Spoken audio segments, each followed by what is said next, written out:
토라 포션 27번째 쉐미니 셋째 날 레위기 9장 24절에서 10장 11절 말씀. 불이 여호와 앞에서 나와 제단 위에 번제물과 기름을 사른지라. 온 백성이 이를 보고 소리 지르며 엎드렸더라. 아론의 아들 나답과 아비후가 각기 향로를 가져다가 여호와께서 명령하시지 아니한 다른 불을 담아 여호와 앞에 분향하였더니 불이 여호와 앞에서 나와 그들을 삼키매 그들이 여호와 앞에서 죽은지라. 모세가 아론에게 이르되 이는 여호와의 말씀이라. 이르시기를 나는 나를 가까이 하는 자 중에서 내 거룩함을 나타내겠고 온 백성 앞에서 내 영광을 나타내리라 하셨느니라.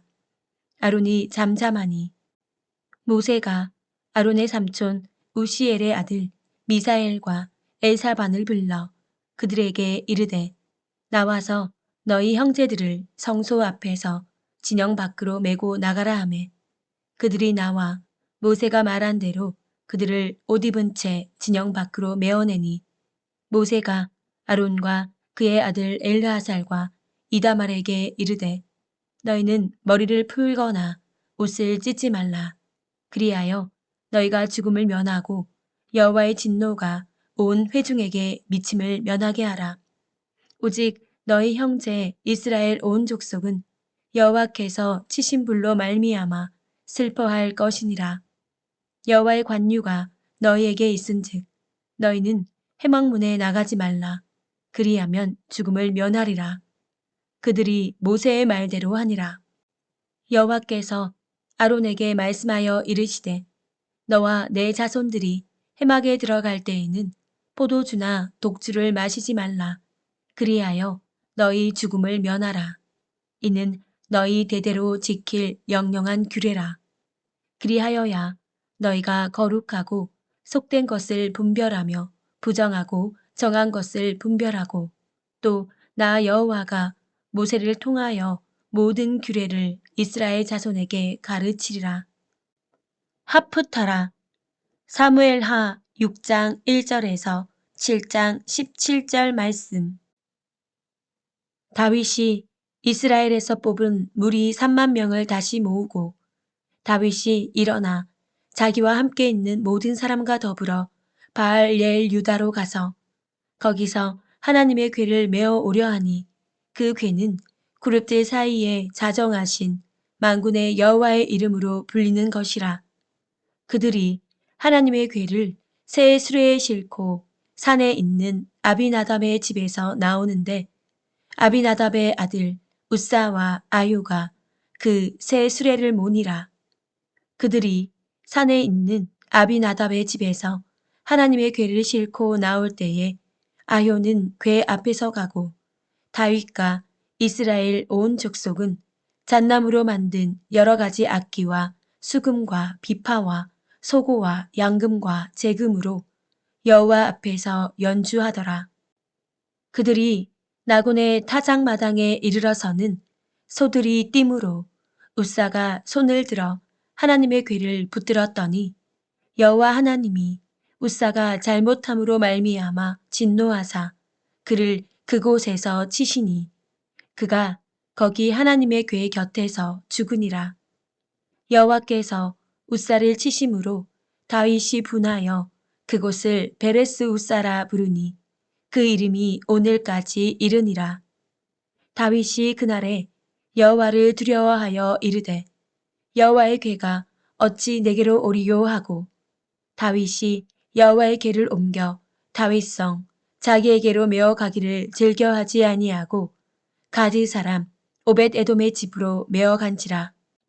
여호와의 궤가 가드 사람 오벳 에돔의 집에 석 달을 있었는데 여호와께서 오벳 에돔과 그의 온 집에 복을 주시니라.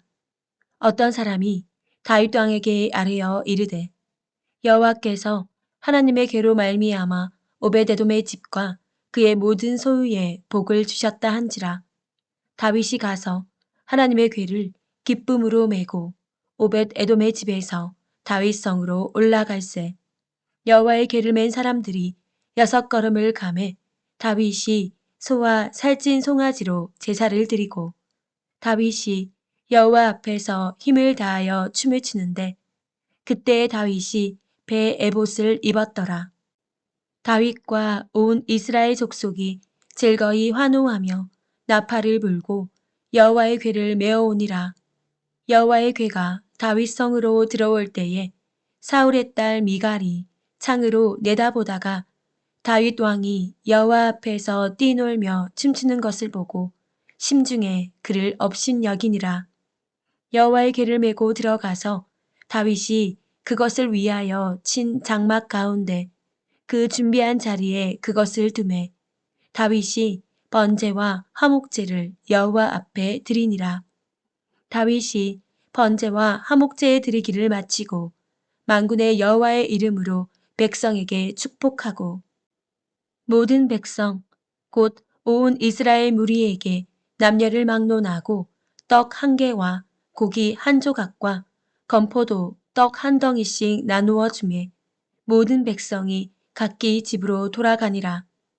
다윗이 자기의 가족에게 축복하러 돌아오매 사울의 딸 미갈이 나와서 다윗을 맞으며 이르되 이스라엘 왕이 오늘 어떻게 영화로우신지 방탕한 자가 염치 없이 자기의 몸을 드러내는 것처럼 오늘 그의 신복의 계집종의 눈앞에서 몸을 드러내셨도다 하니 다윗이 미갈에게 이르되 이는 여호와 앞에서 한 것이니라.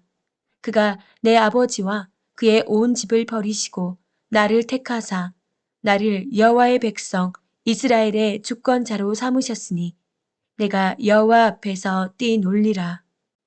내가 이보다 더 낮아져서 스스로 천하게 보일지라도 내가 말한 바 계집종에게는 내가 높임을 받으리라 한지라. 그러므로 사울의 딸 미갈이 죽는 날까지 그에게 자식이 없으니라. 여호와께서 주위의 모든 원수를 무찌르사 왕으로 궁에 평안히 살게 하실 때에 왕이 선지자 나단에게 이르되 볼지어다 나는 백향목 궁에 살거늘 하나님의 궤는 휘장 가운데에 있도다.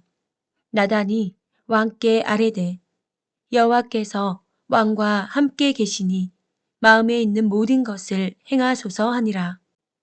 그 밤에 여호와의 말씀이 나단에게 임하여 이르시되 가서 내 종 다윗에게 말하기를 여호와께서 이와 같이 말씀하시되 내가 나를 위하여 내가 살 집을 건축하겠느냐.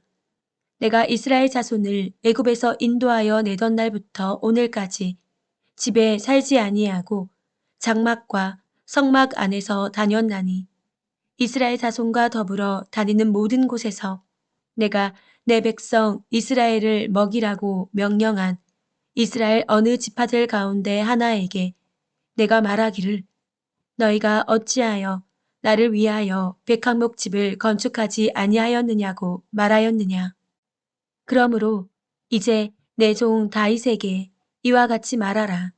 만군의 여호와께서 이와 같이 말씀하시기를 내가 너를 목장 곧 양을 따르는 데에서 데려다가 내 백성 이스라엘의 주권자로 삼고 내가 가는 모든 곳에서 내가 너와 함께 있어 내 모든 원수를 내 앞에서 멸하였은즉 땅에서 위대한 자들의 이름같이 내 이름을 위대하게 만들어 주리라. 내가 또 내 백성 이스라엘을 위하여 한 곳을 정하여 그를 심고 그를 거주하게 하고 다시 옮기지 못하게 하며 악한 종류로 전과 같이 그들을 해하지 못하게 하여 전에 내가 사사에게 명령하여 내 백성 이스라엘을 다스리던 때와 같이 아니하게 하고 너를 모든 원수에게서 벗어나 편히 쉬게 하리라.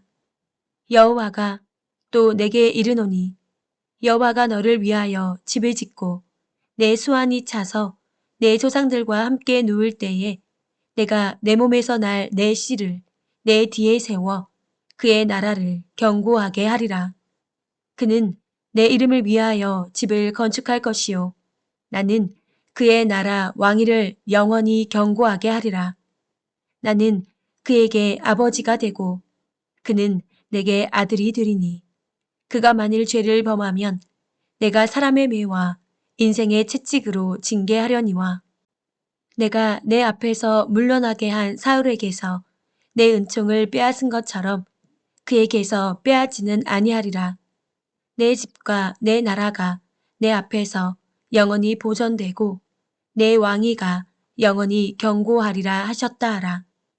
나단이 이 모든 말씀들과 이 모든 계시대로 다윗에게 말하니라. 브릿 하다샤 히브리서 7장 1절에서 19절 8장 1절에서 6절 말씀 7장 1절에서 19절 이 멜기세덱은 살렘 왕이요 지극히 높으신 하나님의 제사장이라. 여러 왕을 쳐서 죽이고 돌아오는 아브라함을 만나 복을 빈 자라. 아브라함이 모든 것의 10분의 1을 그에게 나누어 주니라. 그 이름을 해석하면 먼저는 의의 왕이요 그 다음은 살렘 왕이니 곧 평강의 왕이요 아버지도 없고 어머니도 없고 족보도 없고 시작한 날도 없고 생명의 끝도 없어 하나님의 아들과 닮아서 항상 제사장으로 있느니라. 이 사람이 얼마나 높은가를 생각해 보라. 조상 아브라함도 노량물 중 10분의 1을 그에게 주었느니라. 레위의 아들들 가운데 제사장의 직분을 받은 자들은 율법을 따라 아브라함의 허리에서 난 자라도 자기의 형제인 백성에게서 10분의 1을 취하라는 명령을 받았으나 레위 족보에 들지 아니한 멜기세덱은 아브라함에게서 10분의 1을 취하고 약속을 받은 그를 위하여 복을 빌었나니 논란의 여지 없이 낮은 자가 높은 자에게서 축복을 받느니라. 또 여기는 죽을 자들이 10분의 1을 받으나 저기는 산다고 증거를 얻은 자가 받았느니라. 또한 10분의 1을 받는 레위도 아브라함으로 말미암아 10분의 1을 바쳤다고 할 수 있나니 이는 멜기세덱이 아브라함을 만날 때에 레위는 이미 자기 조상의 허리에 있었음이라. 레위 계통의 제사 직분으로 말미암아 온전함을 얻을 수 있었으면 백성이 그 아래에서 율법을 받았으니 어찌하여 아론의 반차를 따르지 않고 멜기세덱의 반차를 따르는 다른 한 제사장을 세울 필요가 있느냐. 제사 직분이 바꾸어졌은즉 율법도 반드시 바꾸어지리니 이것은 한 사람도 제단 일을 받들지 않는 다른 지파에 속한 자를 가리켜 말한 것이라. 우리 주께서는 유다로부터 나신 것이 분명하도다. 이 지파에는 모세가 제사장들에 관하여 말한 것이 하나도 없고 멜기세덱과 같은 별다른 한 제사장이 일어난 것을 보니 더욱 분명하도다. 그는 육신에 속한 한 계명의 법을 따르지 아니하고 오직 불멸의 생명의 능력을 따라 되었으니 증언하기를 내가 영원히 멜기세덱의 반차를 따르는 제사장이라 하였도다. 전에 있던 계명은 연약하고 무익함으로 패하고 율법은 아무것도 온전하게 못할지라. 이에 더 좋은 소망이 생기니 이것으로 우리가 하나님께 가까이 가느니라. 8장 1절에서 6절 지금 우리가 하는 말의 요점은 이러한 대제사장이 우리에게 있다는 것이라. 그는 하늘에서 지극히 크신 이의 보좌 우편에 앉으셨으니 성소와 참 장막에서 섬기는 이시라. 이 장막은 주께서 세우신 것이요 사람이 세운 것이 아니니라. 대제사장마다 예물과 제사 드림을 위하여 세운 자니 그러므로 그도 무엇인가 드릴 것이 있어야 할지니라. 예수께서 만일 땅에 계셨더라면 제사장이 되지 아니하셨을 것이니 이는 율법을 따라 예물을 드리는 제사장이 있음이라. 그들이 섬기는 것은 하늘에 있는 것의 모형과 그림자라. 모세가 장막을 지으려 할 때에 지시하심을 얻음과 같으니 이르시되 삼가 모든 것을 산에서 내게 보이던 본을 따라 지으라 하셨느니라. 그러나 이제 그는 더 아름다운 직분을 얻으셨으니 그는 더 좋은 약속으로 세우신 더 좋은 언약의 중보자시라.